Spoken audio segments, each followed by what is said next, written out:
Hello everyone, स्वागत है आप सभी का आपके अपने चैनल लर्नर्स फेलो पे। आज के इस इंटरव्यू सीरीज में हमारे साथ जुड़ चुकी हैं रितु जी। रितु जी का सिलेक्शन इसी बार एसएससी जेएसटी 2023 वाले एग्जामिनेशन में हुआ है और बाकी चीजें वो खुद ही बताएंगे, उन्हीं से पूछेंगे। तो स्वागत करते हैं। रितु जी, आपका स्वागत है। जी सर, नमस्ते। हाँ। Thank you. सबसे पहले जो भी लोग देख रहे हैं उनको अपना नाम, कहाँ से हैं, कौन सी रैंक आपकी आई है और कौन सा डिपार्टमेंट अलॉट हुआ है, ये सब कुछ बताइए। मैं मेरा नाम रितु दत्तरवाल है और इस वर्ष 2023 जीएसटी में मेरी रैंक 68 है और मैं हरियाणा से बिलोंग करती हूँ। ओके। तो जैसा कि आपका एआईआर हेडक्वार्टर में मिला है इस बार। यस सर, मेरे को एआईआर हेडक्वार्टर मिला है। ओके, ठीक है, बहुत बहुत बधाई इसके लिए। तो सबसे पहले आ, thank you sir so much. अब आप बताइए कि पेपर वन में, अच्छा, आपकी कौन सी कैटेगरी से सिलेक्शन है इस बार? यूआर से हुआ है सर। यूआर से। UR category. Okay, yes UR sir, से, मैंने ठीक है। ईडब्ल्यूएस लगाया था बट हाँ। ईडब्ल्यूएस लगाया लेकिन मार्क्स आपके ज्यादा हो गए तो यूआर से सिलेक्शन हो गया। हाँ जी सर, यूआर से हो गया। बहुत बढ़िया। पेपर वन के मार्क्स बताइए और पेपर टू के अगर आपको मालूम हो तो बताइए। हाँ जी सर, फर्स्ट पेपर में मेरे 165.50 मार्क्स हैं और सेकंड पेपर में मेरे 110.50 मार्क्स हैं। ओके, बहुत बढ़िया, बहुत बेहतरीन मार्क्स हैं आपके। रितु जी, जैसे कि आप अब शिक्षा दीक्षा के बारे में जानना चाहूंगा कि शुरुआती शिक्षा कहाँ हुई, टेंथ कहाँ से हुआ आपका, 11 12, फिर graduation, post graduation, PGDT, educational background के बारे में लोगों को बताइए। जी सर, पहले तो मेरा जो फर्स्ट से लेके एट्थ तक है वो तो मैं गांव से पढ़ रही हूँ। उसके बाद नाइन्थ से लेके ट्वेल्थ तक मेरी बीकानेर में हुई है। हम लोग राजस्थान में शिफ्ट हो गए बीकानेर। और उसके बाद मेरी सारी जितनी भी ग्रेजुएशन है वो बीकानेर एमजीएसयू यूनिवर्सिटी से हुई है, पीजीडीटी तक कंप्लीट। ओके, बीकानेर से फिर पीजी और पीएचडी ये सब आपका सबका हुआ है। ठीक है। हाँ सर। जैसा कि ये क्रम चलता है, एग्जाम देते हैं, फेल होते हैं, सफल होते हैं, इस तरह का क्रम चलते रहता है। इसमें आपके अपने फैमिली मेंबर्स के बारे में बताइए, उनका कितना योगदान सर रहा है आपके सफर में। जी सर, पेरेंट्स का सबसे ज्यादा रहता है क्योंकि मैंने जो प्रिपरेशन है वो 2019 से शुरू की थी। एफकेट के लिए मैंने स्टार्ट किया था, फ्लाइंग ऑफिसर। और बीएससी तक तो मेरा कुछ कोई खास ऐसे था नहीं, कोई जानकारी भी नहीं थी, पता नहीं था एग्जाम के बारे में। उसके बाद मैंने एमएससी पे एडमिशन लिया, फिर मैंने सीजीएल और एफकेट दोनों का। सबसे पहले मेरा था कि मेरे को डिफेंस ज्वाइन करना है। उसके बाद ये था कि मेरा मैं एग्जाम देती रही, फेल होती रही, सीखती रही और ऐसे करते करते 2024 में मेरा अभी सिलेक्शन हुआ है सर। और मैंने फर्स्ट प्रीफरेंस थी वो मैंने एयरफोर्स ही डाला था और मुझे वही मिल गया। ओके, तो कहीं ना कहीं डिफेंस में जाने का जो लगाव है आपका और आपका जो जज्बा है वो इस माध्यम से पूरा हो रहा है आज। हाँ जी सर, जीएसटी के थ्रू हुआ है मेरा। बहुत लंबा वेट किया सर। और कोई पेरेंट्स बात का नहीं है। सबसे ज्यादा है। हाँ, वो उन्होंने देर बहुत सपोर्ट किया। देर आए दुरुस्त आए, अंतोगत्वा जो चाहते हैं वो मिलता ही है, अगर मेहनत सच्ची हो हाँ तो। जी सर। तो ये जैसे ट्रांसलेटर वाले की, जैसे आपने शुरुआत में कहा कि आपने एफ कैट की तैयारी शुरुआत की और फिर सीजीएल की तरफ रुख किया, तो ग्रेजुएशन के बाद ही आप कंपटीशन की तैयारी करना शुरू किया आपने। तो ये जी सर, ट्रांसलेटर जॉब के बारे में कैसे जानकारी मिली, कब आपको पता चला कि ये भी जॉब है और इस तरीके से हम इसकी तैयारी कर सकते हैं? सर इसका 2022 में पता लगा था मैंने, क्योंकि हम सीजीएल कर रहे थे, एफकेट दे रहे थे, नहीं हो रहा था, फेल हो रहे थे। फिर हमने बीएड करने का सोचा था। हम्म। बीएड का ये था क्योंकि फिर वही है कि अब राजस्थान में तो आपको पता है इतना ज्यादा कंपटीशन रहता है और एग्जाम का वो जो भी है वो थोड़ा डिले हम्म। होते रहते हैं, कैंसिल होते रहते हैं। इस वजह से फिर हमको पता लगा था कि जीएसटी करके इसके लिए पीजीडीटी करना पड़ता है। और वो लकीली यहाँ पर एमजीएसयू यूनिवर्सिटी जो है वहां पर ये लोग 10 मंथ का कोर्स करवाते हैं। तो हम्म। मेरी फ्रेंड को और हमको पता लगा तो हमने वहां पे एडमिशन लिया और हमारा हो गया। और ये हमारा फर्स्ट अटेम्प्ट था मेरा, मतलब कि। और हम्म। उसके बाद हो गया ओके, बाय गॉड ग्रेस। हाँ सर। आपकी मेहनत और भगवान के आशीर्वाद से ये सब हुआ। ये जो जी एसएससी की सर। जीएसटी की तैयारी है, जैसा कि आप चूंकि हाँ जी ऑलरेडी जो सर। लोग कंपटीशन की तैयारी करते हैं और दूसरे कंपटीशंस की देखते हैं, उसमें कहीं ना कहीं इंग्लिश वगैरह पूछता है। लेकिन इस जीएसटी की तैयारी के लिए आपने कैसे तैयारी की? जैसे कि पेपर वन की भी बात करूंगा और पेपर टू की भी, दोनों के लिए सेपरेट बताइए कि कैसे क्या तैयारी चली आपकी। जी सर, फर्स्ट पेपर के लिए तो मैंने इंग्लिश तो अपन करते ही हैं, जैसे कि वो एफ कैट हो गया या सीजीएल हो गया, सीजल में उनमें होगा, सब हाँ। में तो मैंने हाँ वो हो गया था। और हिंदी के लिए मैंने सर ये जो करियर विल ऐप है इन पे उनके सर हैं, अरुण सर करके हैं, हिंदी वो पढ़ाते हैं।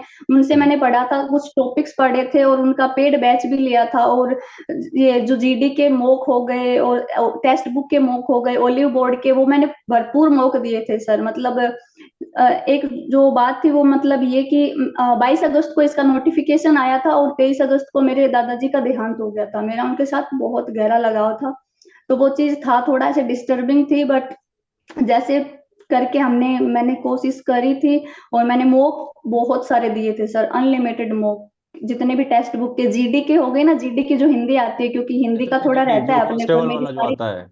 हम्म। हाँ सर वो। और फिर ये था कि क्योंकि इंग्लिश तो अपन कर लेते हैं, लेकिन हिंदी का ये रहता है कि एक तो मेरी सारी पढ़ाई इंग्लिश मीडियम से हुई है, तो ऐसे हम्म। करके हिंदी में। और फर्स्ट पेपर में मेरे 91.25 मार्क्स हैं आउट ऑफ 100, क्योंकि मैंने हिंदी में। बहुत मॉक दिए। हाँ जी ओके। सर। और इंग्लिश में थोड़े ऐसे कम रह गए, पर कोई नहीं, ओवरऑल 165.50 थे। ठीक है, तो ये तो खैर बहुत बढ़िया रहा। और पेपर टू के लिए आपने क्या किया, कैसे प्रिपरेशन की पेपर टू की? पेपर टू के लिए कुछ ऐसे पता नहीं था मुझे कि क्या होगा। फिर जैसे मेरे को आपके ग्रुप का पता लगा, तो मैंने वहां से ऐसे वगैरह के लिए लिंक प्रोवाइड करवाते थे आप, और आपने पूरी एक लिस्ट डाल रखी थी, तो मैंने वो हम्म। पढ़ा। और घर से तैयारी की ऐसे की तो मैंने। और ट्रांसलेशन के लिए एक सर हैं, उनका आनंदम सर करके, उनका मैंने कोर्स लिया था, और हम्म। ट्रांसलेशन की मैंने वहां से प्रैक्टिस करी थी। और ऐसे का मैं आपके ग्रुप से जुड़ी थी, और मेरे को वहां पर आपने एक जो पूरी लिस्ट प्रोवाइड करवाई, मैंने वो सारे ऐसे पढ़े। और ऐसे करके मेरा सेकंड पेपर का मैंने प्रिपरेशन की थी। चलिए बहुत बढ़िया।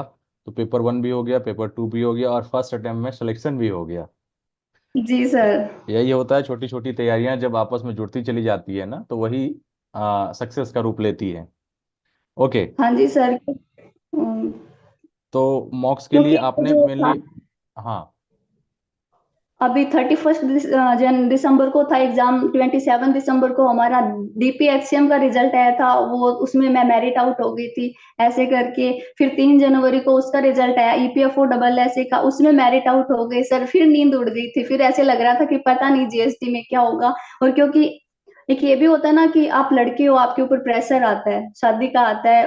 भले ही वो कि यहाँ पर रह के नहीं हो रहा, हम शादी कर देंगे, क्या पता अगले घर जाएगी, उनकी किस्मत से तेरा हो जाएगा, ऐसे करके सर फिर नींद उड़ गई थी। उसके बाद नहीं आई थी। फिर जब रिजल्ट आया था उसके बाद थोड़ा ऐसे था कि हाँ अब हो गया है, अब थोड़ी तसल्ली है।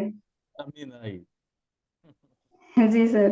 सुकून आता है कि चलो भाई कुछ तो मिला, और ढंग का। हाँ सर। ओके। तो जैसे मॉक्स के लिए आपने कहा कि टेक्स्ट बुक का लगाया, और टेक्स्ट बुक के अलावा अच्छा, टेक्स्ट बुक में तो जैसे ये भी है ना कि जीएसटी का लिमिटेड मॉक्स है। तो आपने क्या किया, आपने जो स्ट्रेटजी फॉलो की वही मैं बताता भी रहता हूँ, और ये चीजें हैं कि और क्या करें। जैसे कि होता है कि जीएसटी का खत्म हो गया, तो अब क्या, हाँ जी सर। सीजीएल के ढेर सारे रहते हैं मॉक्स। तो इंग्लिश के हाँ लिए इंग्लिश का। उसके लिए हाँ। लगा सकते हैं आप, सिर्फ उसको ओपन करिए, सिर्फ 25 क्वेश्चन लगाइए, बाहर निकलिए, इस तरीके से। हाँ और जी जैसे सर। आपने कहा कि जीडी का लगा रही थी आप, तो वही एसएससी जीडी जो कांस्टेबल एग्जाम्स में जैसे हिंदी जिसमें पूछे जाते हैं, जिस भी एग्जाम में हिंदी पूछा जाता है, आप उसके मॉक्स लगाइए, वहां से हिंदी की तैयारी आप करती रहिए। हाँ सर यही था, मैंने उधर से जीडी के मैंने बहुत सारे मॉक टेस्ट सारे दिए थे सर। मतलब मेरी हम्म। वो डेटा है एक कि मैंने कितने 6,000 क्वेश्चन अटेम्प्ट किए हैं ऐसे करके। तो वो थोड़ा थोड़ा उस टाइम अपने को ऐसे लगता है, लेकिन बाद में पता लगता है कि हम जो मेहनत कर रहे हैं वो कभी भी वेस्ट नहीं जाती है। सबसे पहले बिल्कुल तो बिल्कुल। यही है, अभी रियलाइज होता है। लेवल भले थोड़ा सा ऊपर या नीचे हो सकता है उसमें, लेकिन आपकी प्रैक्टिस चलती रहती है। अब जैसे संज्ञा से सवाल पूछ रहा है वहां, तो संज्ञा से अगर वहां भी सवाल तो आएंगे ही आएंगे। दो चार पांच सवाल हाँ वहां जी। अगर आप बना रही हैं, तो पर डे अगर इस तरीके से कुछ लोग ये कहते हैं कि नहीं है उसमें, तो ढेर सारे लगाइए आप। और भी अदर एग्जाम्स के टेस्ट लगा लीजिए ना, जिसमें इंग्लिश आ रहा हो इंग्लिश का लगा लीजिए, हिंदी आ रहा हो तो हिंदी का आप यूज कर सकते। ओके। बुक्स की बात अगर करें, तो पेपर वन और पेपर टू के लिए कौन कौन से बुक्स आपने फॉलो किए, क्योंकि सब तो अलग अलग सर फॉलो इंग्लिश करते के लिए हैं। हाँ इंग्लिश के लिए मैंने एमबी पब्लिकेशन, वो सीजीएल के लिए करते हैं अपन, तो मैंने वो सोल्व कर रखी थी, उसके नोट्स बना रखे थे पूरे। मैं वही रिवाइज करती थी जब एग्जाम होता था, उससे पहले ऐसे रिवाइज करती थी। और हिंदी हम्म। के लिए सर मैंने राघव प्रकाश करके एक बुक आती है, वो पढ़ी थी। और जो 9th से लेकर 12th तक हिंदी व्याकरण आरबीएससी बोर्ड की जो आती है, वहां से मैंने प्रिपरेशन की थी सर। ये जो दो बुक्स हैं, और मॉक दिए थे सर, वो जो जीडी का हो गया और टेक्स्ट बुक का हो गया, और ऐसे करके, तो यहाँ से मैंने फिर से प्रिपरेशन करी थी। सीजीएल के लिए आप एमबी पब्लिकेशन का सीजीएल वाला जो बुक है वो आप लगा रही थी जी। पहले से, तो उसके नोट्स बनाए। ओके। उसके बाद हाँ हिंदी के लिए राघव प्रकाश की जो किताब आती है, किस नाम, मतलब हाँ, राघव प्रकाश व्याकरण की की हिंदी किताब की आती बुक है। आती है। हाँ सर, वो और 10th की जो है, नाइन्थ से लेकर 12th तक हिंदी व्याकरण आती है आरबीएससी बोर्ड की सर, वो सबसे बेस्ट है क्योंकि इस बार राजस्थान के एग्जाम में। राजस्थान के स्टेट बोर्ड की आती है। हाँ सर, वो 9वीं से ओके। 12वीं व्याकरण, हाँ वो आरबीएसई बोर्ड की। तो इस बार क्या हुआ था कि आपने देखा भी था कि ना पैटर्न चेंज हो गया, हिंदी के जो क्वेश्चन थे हम्म। वो पूरे शुद्धि पे और ऐसे आए थे, तो वो जो बुक है उसके अंदर पूरा एक चैप्टर है, और वहां से ना मैंने बहुत प्रिपरेशन, मतलब ये था कि हाँ प्रैक्टिस करी थी अशुद्धियों ओके। की। ओके। हाँ, तो ये जो क्या कहते हैं कि आवाज मिल रही है आपको? हाँ सर, सुनाई दे हाँ, रहा ठीक है। है। तो वो जो बुक है 9 से 12 जो आरपीएससी की जो आप कह रही हैं, तो उसमें क्या मतलब एक ही बुक है या अलग अलग है? नहीं सर, एक ही बुक है, वो पूरी 9th से 12th तक, सिर्फ एक पतली सी बुक है, बुकलेट टाइप ओके। है। ओके ओके हाँ जी ओके, सर। ठीक है। तो एक ही बुक है, उसमें मतलब पूरा ग्रामर का कॉन्सेप्ट अच्छे से बताया गया है। ठीक है, हाँ जी बाकी वो सर। वो भी किताब आप लोग ट्राई कर सकते हैं, देख सकते हैं। अब जानना चाहूंगा, अच्छा पेपर 2 के लिए तो बाकी आपने प्रैक्टिस किया, ऐसे वगैरह के लिए जैसे कहा था, डेली रूटीन क्या रहता था आपका, और जैसे जो तैयारी का क्रम था वो लगभग जीएसटी को फुल्ली डिवोट हो गए कब तक, मतलब कितने दिन लगभग आपने तैयारी की होगी इसके लिए, और रूटीन क्या रहता था उस समय जब तैयारी करती थी आप तो? सर मैं पढ़ती थी तो कंटिन्यू पढ़ती थी, कंसिस्टेंसी के साथ पढ़ाई करी है सर मैंने 2022 से लेके अभी तक। मतलब ये था कि हाँ पहले एग्जाम दे रही थी, नहीं पता था क्योंकि कोई बताने वाला नहीं होता ना, एक डायरेक्शन देने वाला नहीं मिलता है।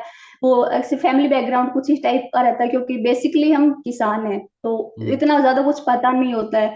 तो खुद करते जाते हैं, फ्रेंड्स को देखते रहते हैं, सीखते जाते हैं, भाई ये एग्जाम निकल रहा है, ये फॉर्म भरो, ऐसे करके। तो मैं कंसिस्टेंसी से पढ़ती थी सर, मम्मी का बहुत ज्यादा मतलब सपोर्ट रहा था, वो मुझसे कोई काम नहीं करवाते थे, सारा काम मम्मी खुद करते, मैं सिर्फ पढ़ाई करती थी, मॉक टेस्ट देती, पढ़ाई करना और ये सब था। तो सबसे ज्यादा सपोर्ट उनका रहता है, तभी हम कर पाते हैं, अदरवाइज तो ऐसा नहीं होता है। और बस यही बिल्कुल। है कि घर वालों का सपोर्ट और मम्मी का सपोर्ट है, और जैसा आपने कहा ना कि कोई काम नहीं करने देती है, कि तुम जाके कोई पढ़ाई काम नहीं करो। करते। हाँ। हाँ जी सर, तो बिल्कुल। कहीं ना कहीं ये होता है कि आपको पूरा का पूरा समय जो है वो पढ़ाई के लिए मिल जाता है, ये काफी अच्छी बात हाँ जी रहती है। सर। तो ऐसे तो तैयारी करने के लिए कुछ घंटों में डिसाइड करना फिक्स नहीं होता है, लेकिन फिर भी ऑन एन एवरेज अगर एक लिया जाए कि दिन भर में अगर आप कितनी देर लगभग पढ़ाई कर लेती थी? सर मैं मैक्सिमम 6 से 8 घंटे पढ़ती ही पढ़ती थी कंटिन्यू, कभी ऐसा नहीं होता था, क्योंकि एक होता है ना कि हम इतने इंटेलिजेंट भी नहीं है कि हम 4 घंटे पढ़ेंगे या हम हम्म। थोड़ा कर करके पढ़ेंगे। हम्म। कंसिस्टेंसी के साथ पढ़ती थी और 6 से 8 घंटे तो पढ़ना ही पढ़ना होता था। क्योंकि सिर्फ मैंने जीएसटी का सितंबर से पढ़ना शुरू किया था सर, अगस्त में नोटिफिकेशन आया था, उससे पहले मेरी दिल्ली पुलिस की टाइपिंग चल रही थी, और ईपीएफओ डबल एसए का एग्जाम दिया था, उसकी प्रिपरेशन चल रही थी। तो सारे मैं सर, ये था कि मैं ऐसे छोड़ नहीं सकती थी किसी एक चीज को, पर ये था कि हाँ हिंदी इंग्लिश अच्छी है, इस पेपर में हिंदी इंग्लिश आती है, ये मैं कर सकती हूँ। फिर सर मैंने पूरा एकदम सितंबर से लेके दिसंबर तक मैंने जीएसटी को दिया था एग्जाम को, पूरा एकदम ऐसे था कि हाँ इसमें तो करना ही करना है, क्योंकि लास्ट ऑप्शन चांस सब कुछ यही था सर कि इसमें नहीं होगा तो फिर शादी कर दी जाएगी। वो थोड़ा था ऐसे, उसका प्रेशर था।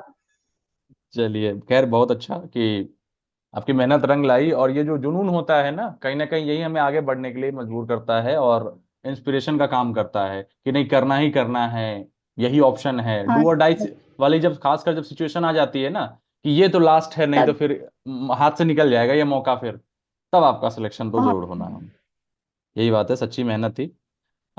जैसे आपने ढेर सारे एग्जाम्स का जिक्र किया अभी कि दिल्ली पुलिस में भी टाइपिंग वगैरह, तो एक बार मैं चाहूंगा आप सारे एग्जाम्स के बारे में बताइए, शुरुआत से जो जो एग्जाम्स लगभग आप अप्रोक्स जो भी आपको याद हो अटेम्प्ट किए, ताकि उन साथियों को मालूम चले कि देखो भाई इतने फेलियर्स के बाद, इतने एग्जाम अटेम्प्ट करने के बाद भी ये जो लड़की है वो हार नहीं मानी है, और करते करते पोस्ट ग्रेजुएशन तक पहुंची और इस बार सिलेक्शन ली, और इंडियन एयरफोर्स हेडक्वार्टर में उनका सिलेक्शन हुआ जूनियर ट्रांसलेशन ऑफिसर के पोस्ट पे। तो उनके लिए एक इंस्पिरेशन और एक मिसाल आप बनेंगी कि हाँ इतने एग्जाम्स देना है, देने के बाद भी जो है हार नहीं मानना, कि जो क्या है कुंजी एक यही है कि हार नहीं मानना। तो एग्जाम्स के बारे में बताइए ताकि लोग जाने। सर मैंने 2019 से स्टार्ट किया एफ कैट के लिए। मैं पहली बार तो मैं फेल हो गई, फिर मैंने हम्म। दूसरी बार दिया, स्क्रीन आउट हो गई, फिर मैंने और एग्जाम एफ कैट के ही दिए, फिर लगा कि इसमें नहीं होगा, मतलब अब हम्म। सीजीएल की तरफ जाते हैं, फिर मैंने सीजीएल दिया सर। ऐसा था, पहली बारी में फेल हो गई, फिर फॉर्म ही रिजेक्ट हो गया, फिर फेल हुई, फिर 2022 में जाके मेरा सिलेक्शन हुआ, फिर फाइनल में बाहर हो गई। फिर मैंने सीपीओ के उस टाइम मैंने CGL SSC CPO SSC CHSL steno GD और दिल्ली पुलिस हेड कांस्टेबल मैंने सारे एग्जाम दिए और सारा हुआ। फिजिकल का सर फिर मेरा सीपीओ का फिजिकल के लिए ये था, क्योंकि मैं एक बहुत ऐसे एनवायरनमेंट में रही हूँ कि मैं कभी बाहर नहीं गई, घर पे बैठी हूँ, तो वहां ग्राउंड में जाके दौड़ना बहुत बड़ी बात थी सर। फिर मेरा जालंधर आया, उधर से मैं फिजिकल सिर्फ 1 सेकंड की वजह से सर मैं फिजिकल में बाहर हो गई। फिर वो था कि अब फेल हो गई, अब एचसीएम में करना है, क्योंकि फिजिकल तो करना ही करना है, क्योंकि फिर वो था कि मैं ये नहीं कर पाऊंगी। फिर मैंने एचसीएम के लिए सर थोड़ा सा सीजीएल को ऐसे हल्के में ले लिया और मैंने पूरा फोकस उस एचसीएम के हेड फिजिकल पे कांस्टेबल किया। फिर मिनिस्ट्रियल मैंने, जो आता है दिल्ली पुलिस का, एचसीएल हाँ कह जी रहे हो, सर ओके। वो था। हम फिर हमने फिजिकल किया, मेरे साथ मेरे फ्रेंड्स थे, हम लोग सारे इवन और सारे फेल होते गए। एक तो एक दूसरे को देख के थोड़ा मोटिवेशन मिलता रहता है कि यार वो भी कर रहे हैं, वो मुझे भी मोटिवेट करते थे कि तू कर लेगी, तू कर सकती है।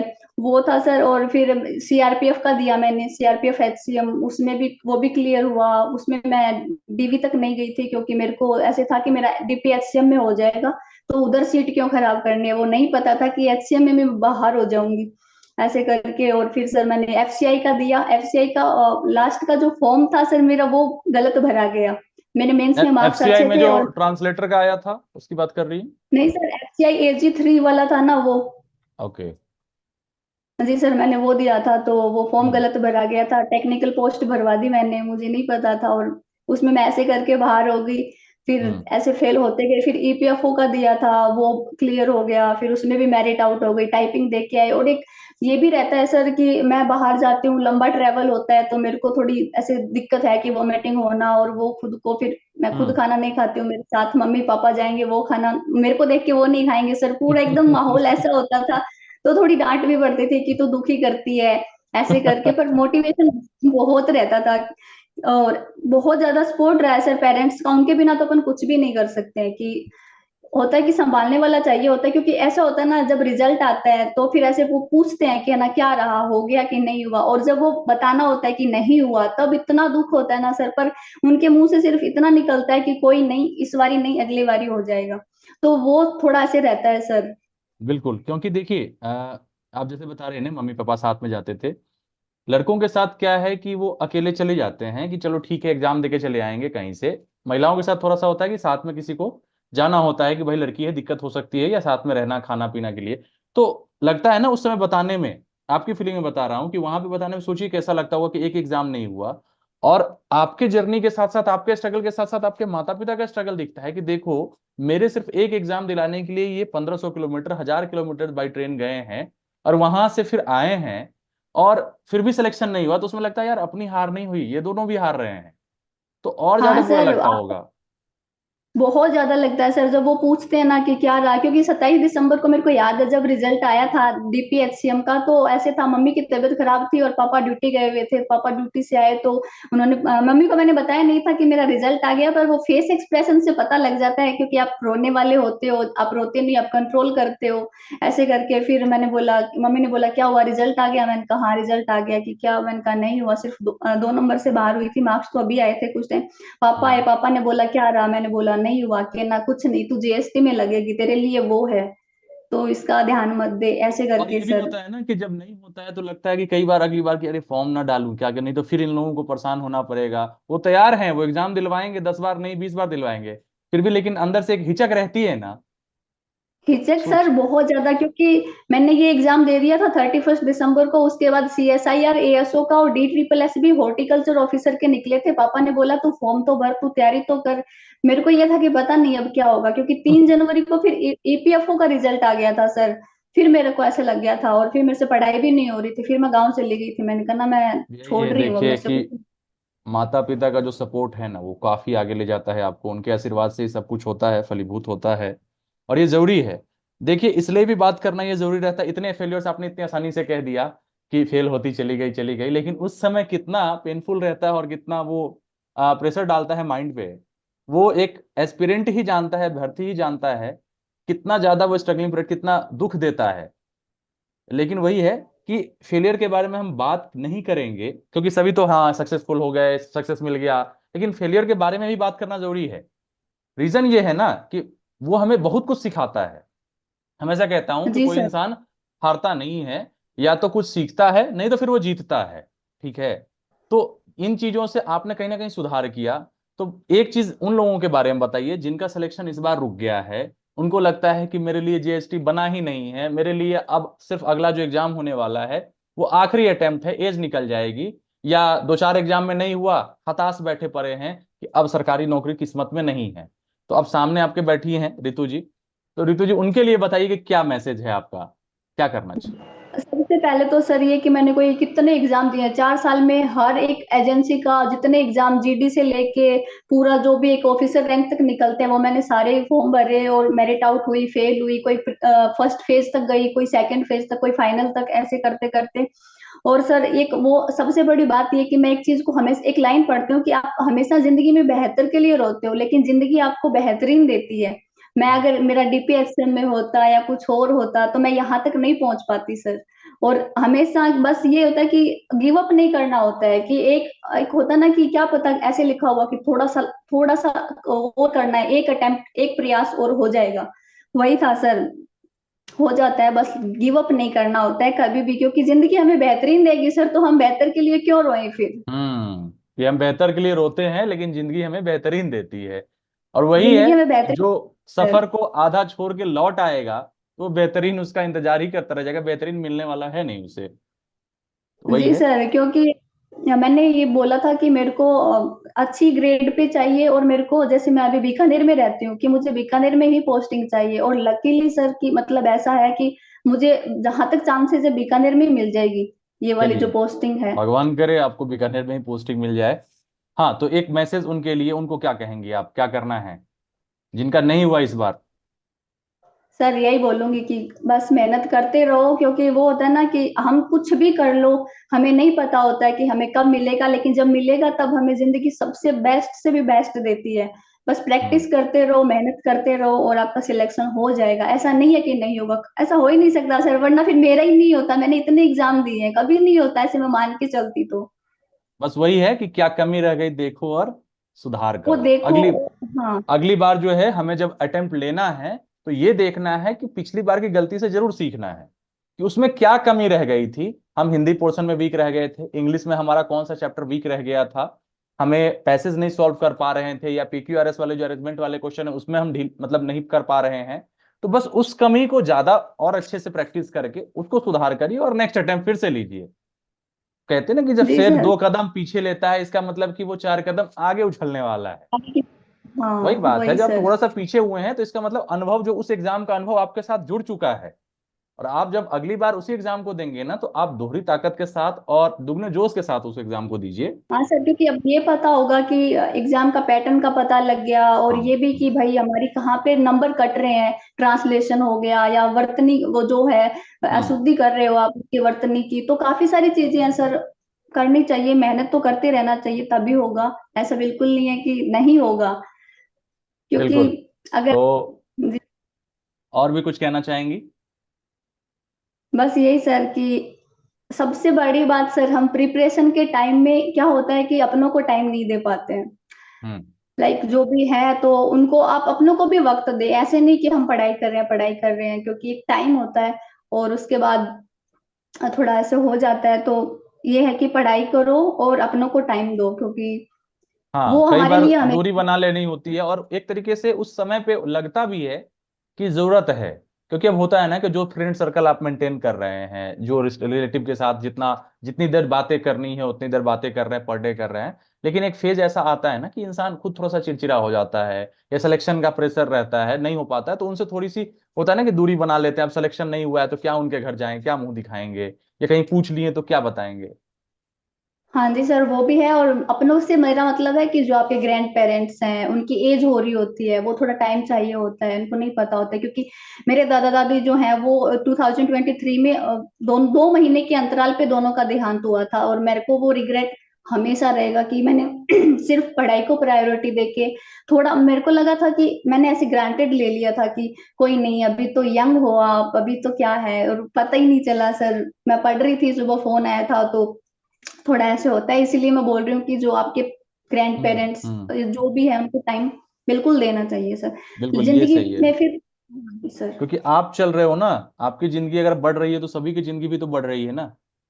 सबकी बढ़ रही होती है सर, हम उसको ग्रांटेड ले लेते हैं, हम ये सोचते हैं कि वो हमेशा रहेंगे। और मैं मजाक में, मेरे दादा बोलते कभी ऐसे, तो मैं मजाक में ऐसे बोलती, क्या दादा अभी ऐसे थोड़ी होता है। मेरे को लगा ऐसा कुछ होगा ही नहीं, और जब हुआ तो सर वो अभी तक नहीं संभाला जा रहा, क्योंकि जिस दिन रिजल्ट आया था उस दिन मेरे को, क्योंकि मेरा एक एग्जाम भी क्लियर होता था, तो वो बहुत मतलब इमोशनल टाइप के थे कि मेरी पोती ये करेगी, बड़ी अफसर बनेगी, ऐसे हम्म। करके था सर। तो उस दिन मुझे बहुत याद आई थी, और खैर हाथ कांप उनका रहे थे आशीर्वाद रिजल्ट। आपके साथ है, और जी हमेशा सर, बाबा दादी का देखिएगा। आशीर्वाद हाँ। आपके साथ है, और उन्हीं के आशीर्वाद से भी है आज आप इस मुकाम पे पहुंची हैं। ये जरूरी है, जी सर। आपने सही बातों की तरफ ध्यान लाया है कि बड़े बुजुर्ग के साथ समय बिल्कुल देना चाहिए, चाहे आप लाइफ के जिस फेज में हैं, क्योंकि अभी आप तैयारी कर रहे हैं, फिर कल जॉब में चले जाएंगे तो जॉब वाले जो काम है आपका उसमें बिजी हो जाएंगे, तो वहां भी समय नहीं। तो इसलिए कि समय ऐसे मिलना कभी नहीं है, लाइफ में कुछ ना कुछ कभी नहीं। प्रॉब्लम्स आती रहेंगी, अप्स एंड डाउन्स होते रहते हैं। किस भी फेज में चले जाइए ना, आप आईपीएस बन जाएंगे, यूपीएससी क्लिक करके आईएएस बन जाइए, तो क्या उसके बाद आपको सुकून मिल जाएगा लाइफ में? क्या नहीं है। फिर आपको जो रिस्पॉन्सिबिलिटी मिली है उसको निभाने में आप व्यस्त हो जाएंगे। तो इसीलिए चलती का नाम गाड़ी है, जो चल रही है लाइफ उसी में थोड़ा सा वक्त, जो आपने जैसा कहा कि बिल्कुल हमें अपनों जी के साथ सर। देना चाहिए। घर पे हैं तो उनके साथ बैठिए, उनकी से कुछ नहीं तो कम से कम अनुभव देंगे वो आपको, उनके अनुभव से आप बहुत कुछ सीखने को मिलेगा, जो किताबों में नहीं मिलती है, जो चीजें लाइफ की सीख देते हैं वो लोग। जी सर, वही। और फिर वो लास्ट में रिग्रेट रह जाता है कि, क्योंकि ऐसा ही इंसिडेंट हुआ था सर। मैं लाइब्रेरी में थी, पढ़ रही थी, फोन आया था, तो मैंने कहा दादी मैं घर जाके बात करूंगी, और सुबह फिर मैं पढ़ रही थी, फोन आया, तो पता लगा कि ऐसे। तो वो वाला जो रिग्रेट है ना सर, जिंदगी में आप कुछ कुछ भी मिल जाए आपको, लेकिन वो रहेगा कि मैं एटलीस्ट बात कर लेती, या एटलीस्ट थोड़ा भी मैं टाइम दे पाती, तो ऐसा होता कि मतलब खुद थोड़ा अच्छा लगता, सुकून मिलता। बट कोई नहीं, वो उनका आशीर्वाद था, और उन्हीं बिल्कुल की वजह बिल्कुल, से उन्हीं के मैं आशीर्वाद आज। से सब कुछ हो रहा है, बड़े बुजुर्गों के आशीर्वाद से। हाँ लेकिन ये है, इससे बाकी लोगों के लिए ये सीख है, और एक तरीके से सलाह भी है सभी लोगों को कि बड़े बुजुर्गों के साथ बैठिए, समय दीजिए, जो भी वक्त चल रहा है उसको फुलेस्ट जीजिए, मतलब जितना समय, जितने अच्छे से वक्त बिता सकते हैं जिसके साथ भी हैं, जहां भी हैं, परिवार में है, रिलेशन में जो भी है, अच्छे से वक्त बिताइए। और बाकी फिर भगवान ने आपके लिए बहुत कुछ अच्छा सोच रखा है। जिस भी वजह से सिलेक्शन नहीं हो, ये सिलेक्शन तो बहुत, मान लीजिए एक छोटी सी चीज है ना, लाइफ का एक पार्ट है, पूरी लाइफ ये है नहीं। क्योंकि ऐसा तो है नहीं कि जी जिनका सिलेक्शन नहीं हो रहा है वो जिंदा नहीं है, उनकी लाइफ नहीं कुछ है। बड़े सर। बिजनेस ऑन कर रहे हैं ना, उनका वो सरकारी हाँ। नौकरी की जरूरत नहीं है, वो जॉब पाने के लिए नहीं, जॉब देने के लिए बने हैं। तो कई लोग ऐसा होते हैं कि जरूरी नहीं कि सब सरकारी नौकरी में जाएंगे, सब प्राइवेट में जाएंगे, कुछ जॉब देने वाले बनेंगे, कुछ जॉब लेने वाले बनेंगे, कुछ देश की अर्थव्यवस्था में किसी न किसी रूप में सहयोग करेंगे। अलग अलग क्षेत्र है, अपनी चॉइस के हिसाब से आप मेहनत करिए और आगे बढ़ते जाइए। एक चीज और ऐड करना चाहूंगा, जैसा कि आपने बताया और वो चीजें आप छिपा रही हैं, अभी बताई नहीं है। सोशल मीडिया जी से सर। दूरी आपका था, और जो भी आपने वजह से बताया, बात हो रही थी कि व्हाट्सएप वगैरह इधर आके इंस्टॉल किया है, इस सबसे दूर, वो जरा क्या है, 2 मिनट के अंदर, क्योंकि समय कम है, तो उसके बारे में हाँ बताइए, सर। क्यों वो ऐसा ये था वैराग्य कि धारण कर लिया था आपने? सर, एक तो ये था कि मैं मेरे को ज्यादा इस फोन वगैरह का कुछ पता नहीं रहता है कि कैसे यूज इंस्टाग्राम वगैरह जो भी है, और व्हाट्सएप हम्म। भी मेरा यही था कि जब पढ़ना है तो एटलीस्ट पढ़ो, क्योंकि उसके बाद सब चीजों के लिए टाइम रहेगा। और ये चीजें हम्म। क्या होता है, अपन व्हाट्सएप है, किसी का मौसी का वीडियो कॉल आ गया, चाची का, किसी का भी वीडियो कॉल आ जाता है, वो टाइम जाता है, मम्मी बात करने लग गई तो फिर लंबा चला जाता है, ऐसे करके। तो मेरा यही था कि सर सोशल मीडिया से एकदम दूर रहो आप, जब तक आप पढ़ रहे हो एटलीस्ट। होना नहीं होना वो ऊपर वाले के हाथ में है, एटलीस्ट हम्म। हम जितना एफर्ट्स लगा के मेहनत कर सकते हैं इन चीज, करने वाले तो करते ही हैं सर, वो तो सोशल मीडिया के साथ। और मैं तो सर ये जो भी मूवीज हो गई, नेटफ्लिक्स, इन सब चीजों से दूर रही थी सर, और मुझे कोई आदत भी नहीं है ये सब चीजें देखने की, अभी भी नहीं है। मैं फ्री बैठी रहती हूँ ना, तो भी मेरे को ये रहता है कि ना मैं बोर हो रही हूँ, मैं क्या करूँ, मैं पढ़ाई करती हूँ, मैं नॉवल पढ़ती हूँ, मैं कुछ और करती हूँ। अच्छा, आप फोन बिल्कुल हाथ में सर। लेके ऐसे स्क्रॉल नहीं करती? सर ऐसा थोड़ा बहुत तो होता ही है, लेकिन बिल्कुल ऐसा नहीं होता, क्योंकि मैं बोर हो जाती हूँ। मैं सिर्फ पढ़ती थी, तब मैं सिर्फ यूट्यूब पे क्लासेस अटेंड करना या कुछ ऐसा हो गया, बस यही था सर मेरा, ओके। यहाँ तक था। व्हाट्सअप मैंने अब मेरा एग्जाम क्लियर हो गया था, सेकंड पेपर के लिए था ऐसे कि मुझे कुछ रिसोर्सेज चाहिए होंगे, तो इसके लिए मैंने वो फिर, और ये भी सर फिर ओके। वो सर्च करना पड़ता है आपको कि जीएसटी ग्रुप व्हाट्सएप पे फिर पता लगता है, लर्नर फॉलो ऐसे करके एक ग्रुप है, वहां पर फिर मैंने ज्वाइन किया, मैंने मेरे फ्रेंड को भी बताया, वो भी सारे ज्वाइन हो रखे हैं। वो वहां पर ऐसे की जो लिस्ट थी हम वो भी शेयर करते थे एक दूसरे से। तो सर करने वाले करते हैं, बट मेरे से नहीं हो पाता था, इसलिए मैं दूर बिल्कुल, बहुत रहती थी इन अच्छा है, सब आपने चीजों से। मतलब सही इस्तेमाल किया रिसोर्सेज का और एकदम सटीक इस्तेमाल किया। खैर, वो तो अपनी व्यक्तिगत है कि किसी को यूज करना है नहीं करना है, लेकिन आपने जो भी इस्तेमाल किया सही। तो इन्हीं सब बातों के जी साथ बहुत अच्छा लगा आपसे बातें करके, आपके स्ट्रगल को सुन के। और उम्मीद है कि ढेर सारे लोग आपसे बहुत कुछ पूछना भी चाहते होंगे, आपके अपने क्षेत्र के जो लोग हैं, जो वहाँ के एस्पिरेंट हैं, जो तैयारी कर रही हैं, जो भी इस सिचुएशन में हैं कि क्या करें इस तरीके से, उनको भी बहुत कुछ सीखने को मिलेगा। तो रितु जी से जुड़ना चाहें, ग्रुप में है हमारे, और व्हाट्सएप ग्रुप का लिंक डिस्क्रिप्शन बॉक्स में आप लोगों को दे रहा हूँ। वहां से आप ग्रुप में ज्वाइन हो सकते हैं। और जो भी सवाल है कमेंट बॉक्स में कमेंट कर दीजिएगा। यूट्यूब पे भी रितु जी आप कोशिश करिएगा कि उनके सवाल अगर आपसे जवाब हो पाए, समय मिले तो उनके जवाब अवश्य दीजिए। क्योंकि होता है क्या है ना कि एक सिलेक्शन पाने के बाद एक जिम्मेवारी भी आ जाती है कि हमारे जो छोटे भाई बहन हैं जिनका सिलेक्शन अभी नहीं हुआ है, तो कहीं ना कहीं उनको भी आगे लाया जाए और उनको भी इस मुख्य धारा में शामिल करने के लिए हम लोग प्रयास, छोटा सा प्रयास तो कर ही सकते हैं। तो और जी बहुत सर। कुछ उनको मैं सीखने को मिलता है ना। आप, आपके लिए नॉर्मल एक जी आपका सर। स्ट्रगल है, लेकिन आपका स्ट्रगल कितनों के लिए जो है ना ये मोटिवेशन का काम करता है। इसलिए मैं भी चाहता रहता हूं कि हाँ जितने सिलेक्टेड कैंडिडेट हैं उनसे बात हो सके और उनको सामने लाया जाए, ताकि वो अपनी कहानी भी शेयर करेंगे ना, लोग उससे रिलेट कर पाते हैं, जुड़ते हैं, सीखते हैं कि कैसे उन्होंने क्या किया। तो इसलिए कहता हूं कि जो लोग भी सिलेक्टेड हैं, अगर जो लोग भी जुड़ना चाहते हैं, इंटरव्यू अगर करना चाहते हैं, तो आप मुझे मैसेज कर सकते हैं। तो बहुत बहुत धन्यवाद ऋतु जी आपका इस सेशन में आने के लिए और अपने अनुभव को थैंक यू साझा सर, करने के थैंक यू लिए। So much. थैंक यू बहुत बहुत सर, थैंक यू धन्यवाद। So much.